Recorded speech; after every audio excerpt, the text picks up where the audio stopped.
Vertex 42 provides an all-in-one spreadsheet where you can create a budget, track your transactions, and monitor your account balances. You can quickly see if you're going over or under your budgeted amount for the period, as well as the breakdown of where you're spending your money. The first step is to decide how much time you want to cover in your budget. This usually depends on how often you get paid. For this example, let's assume you have a bi-weekly paycheck, so you'll be budgeting and tracking 2 weeks at a time. You're welcome to do all of this on the computer or by hand, whichever is more comfortable for you. We do have formulas to do the math for you if you do it on your screen. First up is the budgeting piece. Start with your net income, recording the amount you actually take home. If you have multiple jobs or other sources of income, list each one separately. The amount should be how much you receive each budget period. So for a bi-weekly budget, if you get a weekly paycheck, you'll enter the total amount you expect to receive over 2 weeks.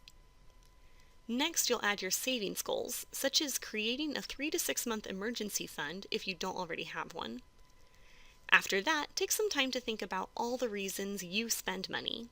We've included some common categories of expenses to help you get started.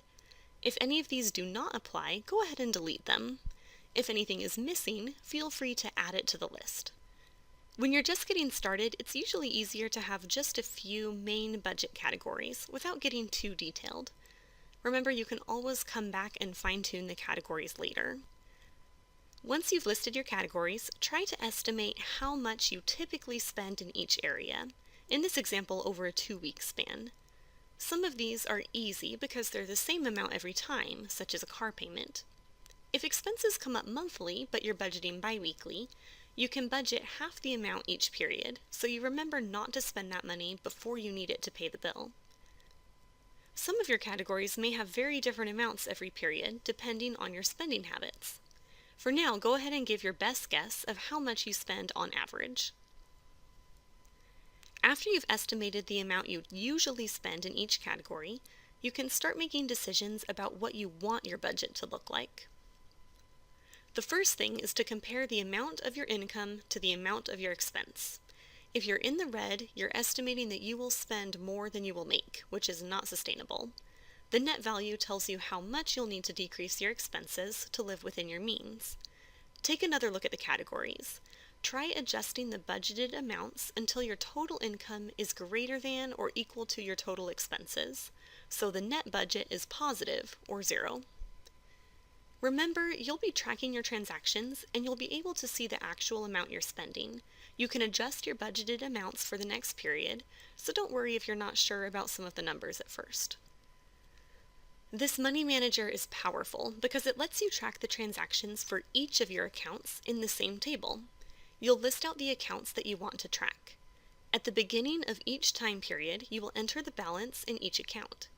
Credit cards will be negative because you owe money on them, and your other accounts should all be positive. Feel free to add more accounts if you need them. As you enter transactions, you'll include the date and the payee. The account dropdown lets you pick from the accounts you listed at the top of the page, and the category pulls from the income and expense categories on the left of the screen. Payments are money leaving the account, deposits are money entering the account. Once you enter the amount of the transaction, you can see the current account balance update. This way you can keep an eye on your account balances as you go. The table is pretty straightforward for most transactions. Let's look at a few types of transactions that are more complex. If you transfer money from one account to another, you'll make 2 entries. The account you're moving money out of will be recorded as a payment, and the account you're moving money into will be recorded as a deposit. Both will have the same dollar amount. In this example, I am treating payments into my emergency fund as a budgeted expense, so I choose the emergency fund category for the transaction showing money leaving my checking account. I can choose transfer for the second transaction, or just leave the category blank. The money has only been transferred from one account to another, but choosing the category correctly is how you get the actual column in the budget section to show the correct amount. If you made a single payment, but you want to show that it covered multiple budget categories, you'll create what's called a split transaction. It's just a separate line for each category, with the total payment adding up to the total amount that you paid. If you make a return, you'll include the same category as the original expense. The amount will be a deposit instead of a payment.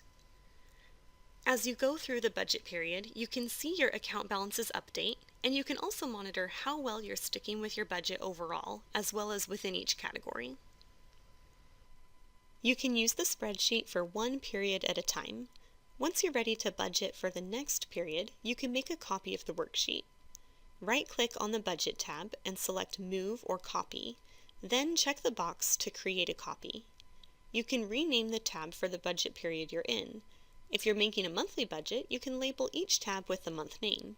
Then you'll adjust the worksheet to fit your new budget period. First, you'll change the start and end dates.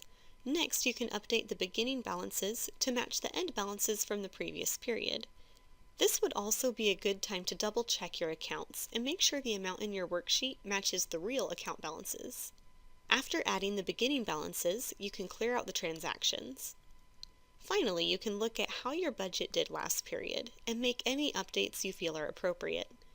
Just be sure to check that your net budget is positive when you're done. To do a long-term analysis or estimate your budget over many months, you may want to try one of our other spreadsheets, such as the monthly cash flow worksheet or the more advanced money management template. This screenshot shows the yearly budget planner worksheet within the money management template. You'll see that instead of creating a budget for only a single period, you can create a budget for an entire year. That can be especially useful if you have variable income and highly variable expenses. There are many different budgeting techniques, and you may want to try other software instead of a spreadsheet. The important thing is not which method you follow, it's that you are taking control of your finances by making a budget and tracking your expenses so you stick to your plan. Doing this will help you make decisions about your future financial goals.